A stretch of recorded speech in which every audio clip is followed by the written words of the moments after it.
Haleluya, puji Tuhan. Salam sejahtera dalam kasih-Nya Tuhan kita, Yesus Kristus. Judul firman pada hari ini, saudara, Tuhan berhutang kepada kita. Sekali lagi saya ulangi, judul firman pada hari ini adalah Tuhan berhutang kepada kita. Mari kita baca sebagai ayat yang pertama dalam 1 Korintus 7 ayat yang ke-23. Kamu telah dibeli dan harganya telah lunas dibayar. Karena itu janganlah kamu menjadi hamba manusia. Kita sambung bacaan kita dalam Kolose 2 ayat yang ke-13b sampai 14. Sesudah ia mengampuni segala pelanggaran kita dengan menghapuskan surat hutang yang oleh ketentuan-ketentuan hukum mendakwa dan mengancam kita. Dan itu ditiadakannya dengan memakukannya pada kayu salib. Puji Tuhan. Dari ayat-ayat yang telah kita baca ini, saudara, menunjukkan dengan jelas bahwa kitalah sebenarnya yang berhutang kepada Tuhan. Ya, dikatakan bahwa kita telah dibeli dan harganya telah lunas dibayar. Juga disebutkan Tuhan sudah menghapuskan surat hutang dosa kita dan memakukannya pada kayu salib. Jadi benar-benar kitalah yang berhutang pada Tuhan, saudara. Puji Tuhan. Tetapi dalam Alkitab, saya menemukan satu-satunya ayat yang unik, saudara. Yaitu ayat yang menyatakan bahwa Tuhanlah yang berhutang kepada kita.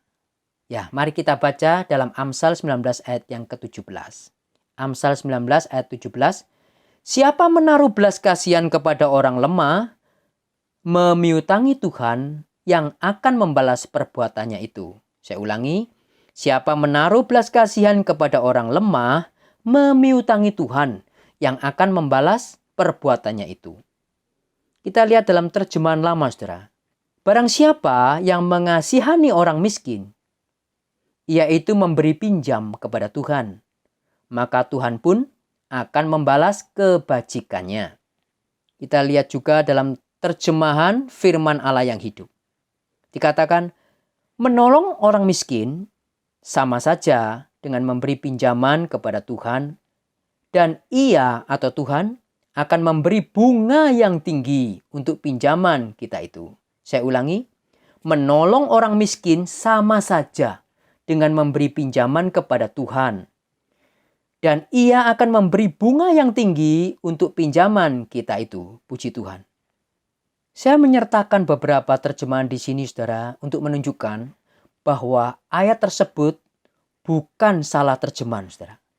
Nah, itu sebabnya saya sertakan beberapa terjemahan yang isinya semua sama. Puji Tuhan.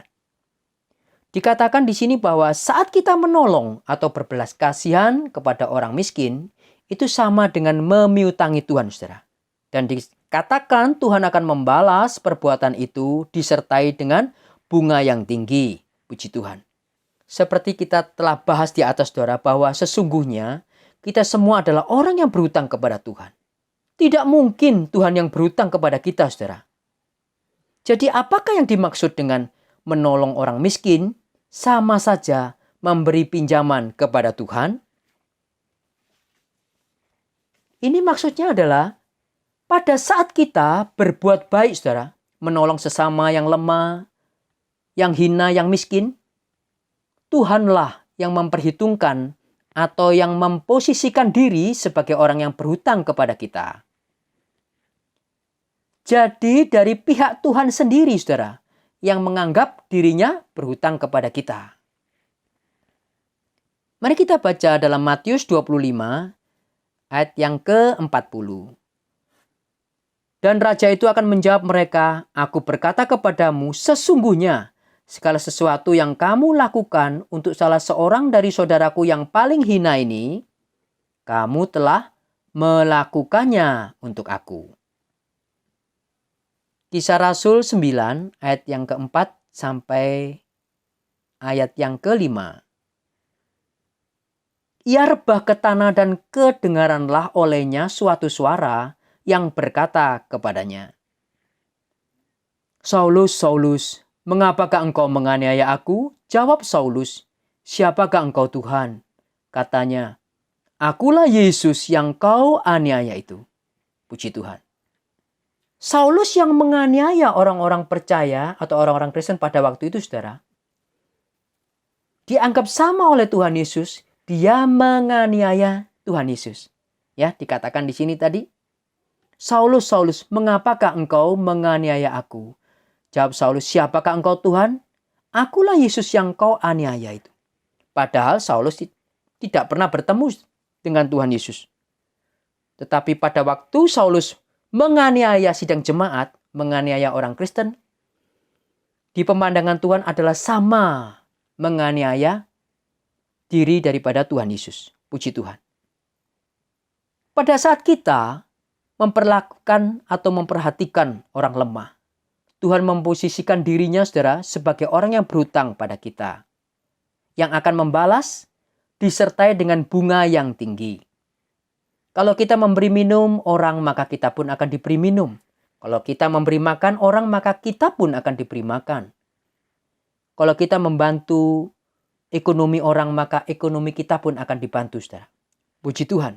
Jadi apa yang kita tabur, itulah yang akan kita tuai. Itulah, saudara, yang dimaksud dengan Tuhan akan membalas perbuatannya itu.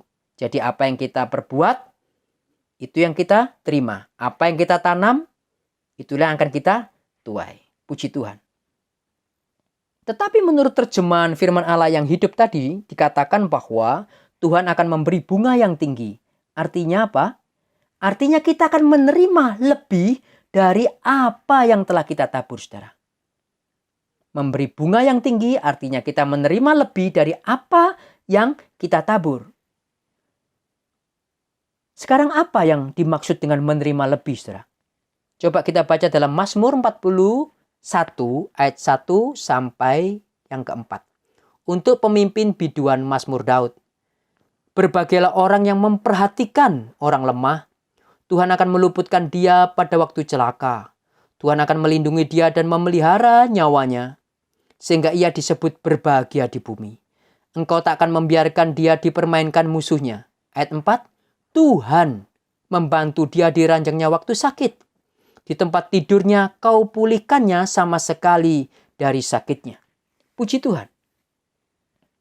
Menerima lebih di sini adalah, saudara, Tuhan akan meluputkan dari celaka. Tuhan melindungi dan memelihara nyawanya. Dan hidupnya akan berbahagia.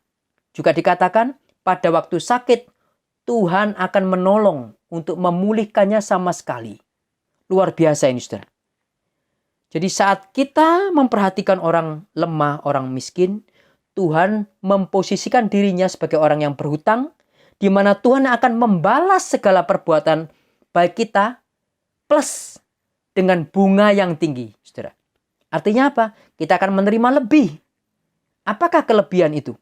Apakah maksudnya menerima lebih itu? Dikatakan di sini Tuhan meluputkan dari celaka, Tuhan melindungi, memelihara nyawa, menolong pada waktu sakit, dan hidup kita mengalami kebahagiaan. Luar biasa, saudara. Puji Tuhan. Kiranya Tuhan menolong kita semuanya, saudara. Marilah kita tetap berbuat baik dan jangan jemu-jemu, tetap berbuat baik, saudara. Puji Tuhan. Mari kita berdoa. Tuhan Yesus, terima kasih atas firman-Mu hari ini yang memberitahukan dan sekaligus mengingatkan kepada kita semua bahwa Engkau, Tuhan, tidak mau berhutang kepada kami. Engkau akan membalas segala perbuatan baik kami, disertai dengan janji perlindungan, pertolongan, kebahagiaan dalam setiap hidup kami, ya Tuhan. Terima kasih, Tuhan. Di dalam nama Tuhan Yesus kami sudah berdoa dan kami sudah alaskan doa kami pada saat hari ini. Amin. Tuhan Yesus memberkati. Tiada yang dapat pisahkan ku dari terangnya kasih-Mu. Kau hadirkan ketenangan yang tak bisa dunia berikan. Kini Kau pegang hidupku,